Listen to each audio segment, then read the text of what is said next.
ভিড়ের মাঝেও একা আমি, হাসির আড়ালে লুকাই ব্যথা।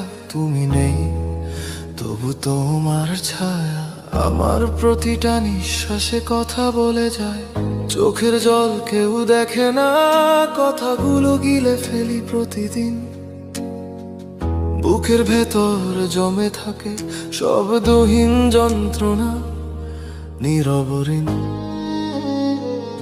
এই শব্দহীন যন্ত্রণায় আমি ভাঙি তবু বলি না, ভালো আছি এই মিথ্যাটুকু নিজেকেই বারবার শোনাই না। তুমি নেই তবু তোমার নামে আজও কাঁদে আমার মন। সব কথা না বলা থেকে যায় এই নীরব জীবনের ভেতরেই তখন।